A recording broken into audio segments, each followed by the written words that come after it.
What's going on YouTube? Welcome to the video, guys. So today, set out with the camera out. It is Saturday. Whenever you guys watch this, maybe a different day. But so decided to give you guys an what should I say? Like how far I am with tearing the D89 down and get the clutch taken out. And I just remember myself that I promised that I would do a tutorial on taking the whole clutch out and whatever. So I'm just deciding to show you guys how to dismantle everything instead of just showing the clutch itself. I don't want to make this video too long, so I'll just do like clips like I did with the DC2 taking off the dashboard. But I know this is not a hard job, so a lot of you guys out there say, oh, you can do this in 2 hours or 38 minutes. Not trying to sound smart out there, it's not hard, I'm sure. For the beginners just like me, these videos will probably really help us a lot. So I give you guys a close up and show you what all needs to be taken off and what I've already taken off, which I apologize, and try to explain myself as thorough and as good as possible. So let's start, guys. What was here? Intake box, took that off. Disconnected the wiring harness, and you're gonna see things that are obviously in your way. Your main focus is to get to the transmission, so take off things that you feel that it's in your way and make sure you label them and put it in a Ziploc bag. That's the best advice I can give. Don't know if it's showing here, but I put the camera there. Well, yeah, it's showing. Took the distributor out. You probably don't need to take that off. I'm going to be taking this head off anyways. I drain the coolant. Remove all the wiring harness that plugs up to the head for the ECT and the sending unit. Coolant hoses. Took the thermostat neck off. What else? Disconnect to the starter ground. Yeah, just move as much as you can, and again, just make sure you label. So make sure to took the cable off for the clutch assembly. Heater cable is at the back of the tranny. It needs to be unclipped, so you just raise that boot up and you just take that clip out and the cable should come out. And then that, after take the starter out, should be 2 bolts. These wires are for the reverse switch, reverse lights. Those are already unplugged. So after I take that out, like I said, just unbolt that clip, unclip, take that clip out. It should come off, and I'll have to do the starter. Alright guys, so I already removed that top bolt. The starter, bottom one's probably going to be kind of hard to get from up top, so I'm going to start working down here now. So I'm going to take the wheel.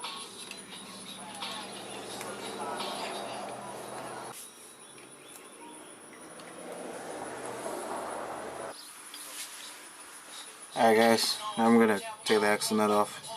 Have to peel this back. Let's get a screwdriver and a hammer.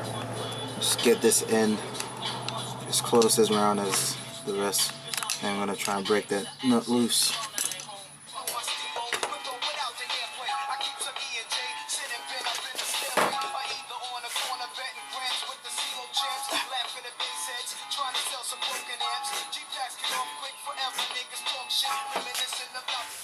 Well fam, I have a bit of a problem here. So I'm going to have to run Harbor Freight and pick me up a heavy duty plug-in impact, because this axle nut, this is tight as shit. Again, I don't want to make this job seem too hard. This is my second day actually starting to work on this car, so not too bad. Been back before looking for a job, haven't really been focusing a lot on it. But I don't want to come off and make it seem like pulling a whole transmission out of a Honda is hard. So my apologies if I seem like I'm drawing out this whole video. I'm not. It's just complications. So I'm gonna go get that. Gonna buy that. I have a video planned for today, so I'm gonna just stop this for today. Today's Saturday. We gotta go do some grocery shopping. Gotta go to Harbor Freight because there's no Harbor Freight in Jonesboro, Paragould, Arkansas. So I gotta drive 30 minutes to Harbor Freight just to get the impact. I have a video planned for today, so I'm gonna just stop this, continue Sunday. May have to get me a ball joint separator as well, or a pickle fork. And yeah, but I tried heating it up with my little propane torch. I tried having my wife sat on it, and it just kept moving, man. So, and it's tight. So hopefully that works. Yeah. Second option, we probably have to get a compressor, which is not in the budget right now. So until then, guys, I'll continue this. Alright, fam. So now we're back. Sunday. Got the Harbor Freight Impact plug-in tool. Gonna try and see if it takes it off. Now, before anyone's gonna be smart and say anything, oh, Harbor Freight, cheap, get what you pay for, and no good tools. Don't want to be rude or be a douche. Not because maybe most of us, or majority of the few of us, buy Craftsman tools. That doesn't make us mechanics overnight. So I won't bash everything that Harbor Freight makes. I do a longevity review on this and see if it works through good. If it doesn't take this out, I probably need to get a smaller compressor and an ear tool. But for now, we'll try this and see if it takes it out. So let's have our fingers crossed. Alright, guys, let's see what she does.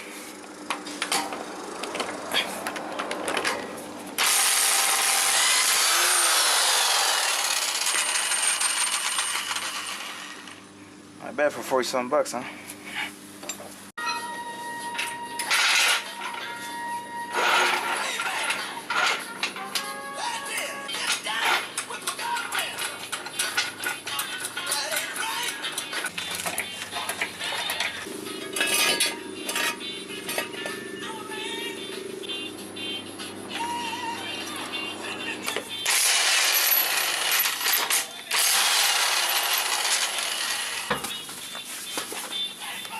You guys can see there's a bottom castle nut.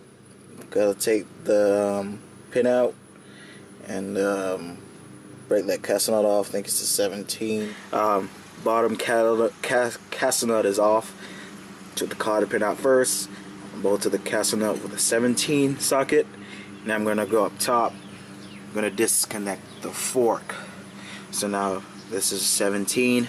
This is a nut.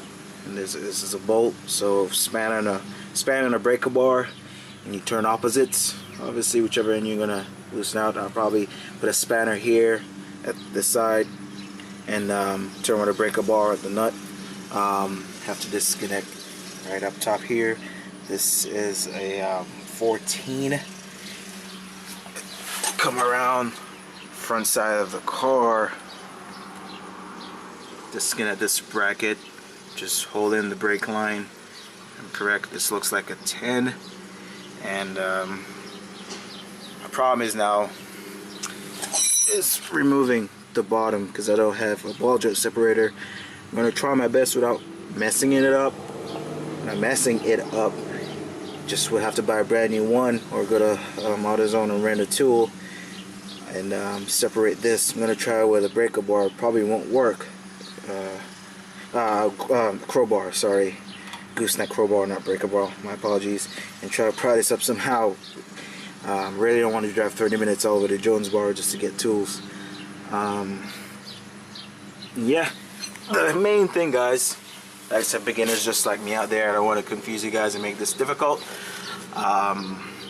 Just want to remove things out of your way just so we can pull this CV axle out and get to other necessary things that we need to take off. So like that bottom starter bolt, and there's a nut that you gotta catch, some sort of extension to take them out off. When we get there, I'll talk about that. I don't want to jump the gun, but I don't want to make this too difficult. Alright, guys, so I'm gonna start by taking these bolts and all these off, and see where we go from here.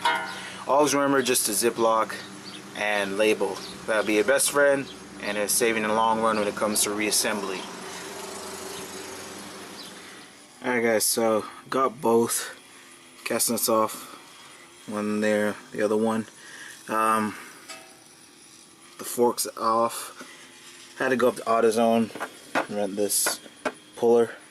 You know, like 30-something bucks you get it back, and when you return it. I'm just gonna use that because I tried every method, and not getting any luck, stuck in there, so just gonna use this. So tie rod's off.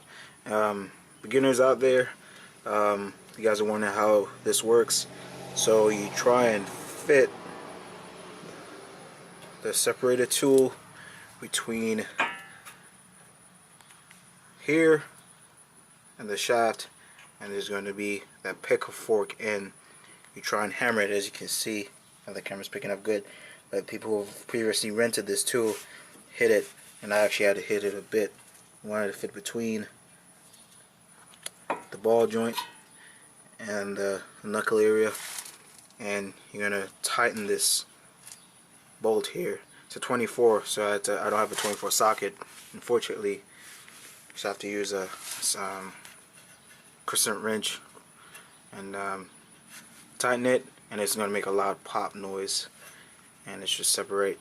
Alright guys, so axle's disconnected from the knuckle. Took the fork out over there. Just have to pry that off from the tranny. The OEM splashy thing, I have it all the way right over there. Took that off, bolted that. Alright fam, so if you guys make it this far fam, much appreciate. The videos may be too long, but again, thanks if you guys are making it this far. So car's up in the air, front's up in the air. Let me show you guys. Took the axle off, pull that sucker out. If you guys can see, zooming in, that's a 14 socket. That's the other side of the starter. Try to find me some extensions. I have a bunch of extensions. Let's see if I can find them. And try to hook up my breaker bar to the end of that, and I should be able to pull it out. That bolt goes all the way into the block, so it's going to be longer than the one you pull from the top. So yeah, take that off, and I should be able to take that starter out. They need their business partner as a painter. They need the most famous painter in the world. Yet, most painters want to be the salesman and businessman and women as well as the painter, and there's a problem. They want to start all these businesses around something creative. I've got news for you, Joel. Alright guys, I'm beneath the car now. I already removed the driver's side axle and the intermediate shaft, half shaft. And I'm going to take that off as well. Same procedure as the passenger side. Now on here, you guys see properly. So this is by the shift linkage. This what I'm touching here is a clip. I'm going to take this clip off. As you guys see right here, there's that hole. So after I take this whole clip off, I'm going to try to find something to fit to the hole. That's a famous, bitch pin or whatever. It's hard to get off.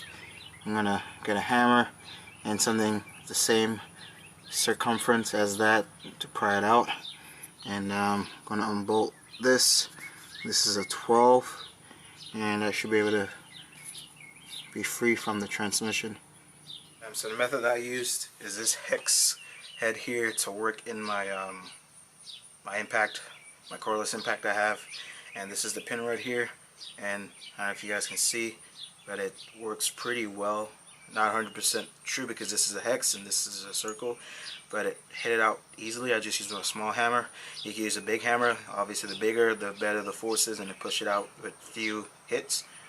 And it came out easy, and this is nice. It has a long shaft, so you won't be afraid if you have a short bolt. It won't stick inside of your shift linkage, and that would be another headache. I just hold it with a vice grip, and I started to slip, so I just used my hand and just took my time without smashing my hands and got it out. So you guys can probably try that. These are cheap. You can get these at Home Depot, or just get a bolt and just research other methods. So yeah. Alright fam, so after we got done tackling our shift situation, linkage situation, what else we need to find that needs to be taken off? Now there was a brace that went all the way across the transmission and the engine. I removed that so I can have easy access getting to the flywheel side. Now there was a shield that I had to take off. I already took it off. My apologies if you guys wanted to see that. It's kind of mobile difficulties down here. So bolts that we need to take off now. There was a brace or bracket just like this. I took it off so I had easy access getting the assortments of 10 and 12s for the shield. We have to take this bolt out. Sorry, it's dirty. 17. These are 17s for the brace. There's another one right up here that I already took out. And not forgetting your T-bar. These are 19 or 17s. I already took one out. Gotta take this one out as well. So 1, 2, 3, 4, which I'm pointing, and your T-bar. Probably going to be different on a D series, EF, EH, you know, your chassis guys. I think they only have one up top holding at the back. So if you're B series, you're probably going to have that T-bar. That's a front mount. That front mount needs to be detached from the frame, and it attaches to the transmission as well. So that needs to be unbolted. Alright guys, so have our jack on cue. Now, so we already unbolted the 17s on the driver's side out of the transmission and the block. Now it's time to take these 17s out. So there's going to be 1, 2, and 3. Already taken that front mount off. Man, that mount is bad. Already loosened that side up a bit so it can have some mobility. If you're a 3rd gen Teggy, like you know that one there, if you guys already know my Project K swap that can't seem to finish, you're not gonna have that because obviously you're hydraulic tranny and this is cable, so you probably won't have a mount in front there. You probably have a torque mount at the bottom, which this doesn't have. The mount's up top here. Now we have to loosen 1, 2, 3, which is a stud, and one down there, which you have to have a socket down the bottom to hook on the head and take that nut off. Alright fam, so it may be a bit loud because my neighbor's driving is more. So anyways, so took the bolts out. That one from down bottom that I said you may need to do the top, it was alright. Well, mine was okay, it released. So I'm gonna just use my screwdriver. And I don't know if you guys can see that. I should have used something to not abrade, but this one she separates from the block, and you can probably shake it. So all I have to do now is just lower my jack. It should be good.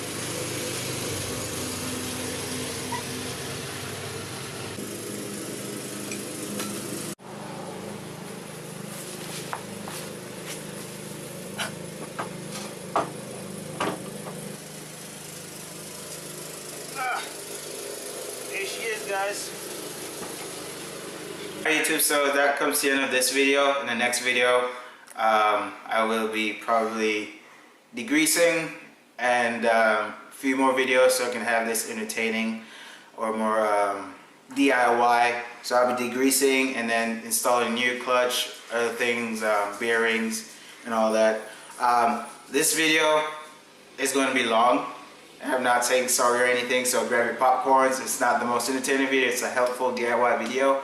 If anyone leaves a dislike, hopefully you can leave a comment down bottom. Instead of leaving a dislike, maybe you should make a video and make it much better for the beginners like us out there. Instead of just leaving a dislike and not leaving any feedback. It's better if you could give us a feedback so we could do it better and easier. My wife is laughing because a bunch of people out there that like to leave dislikes and they don't leave anything productive. So please leave some productive. I don't mind a dislike, just leave some productive. Took me two to 3 days to do this because I didn't have enough tools. Had to go to Harbor Freight, get me an impact, yada yada. So I had to get some things. So I know a lot of people say, oh, they can do it in a day, they can do it in 2 hours, 1 hour, 25 minutes.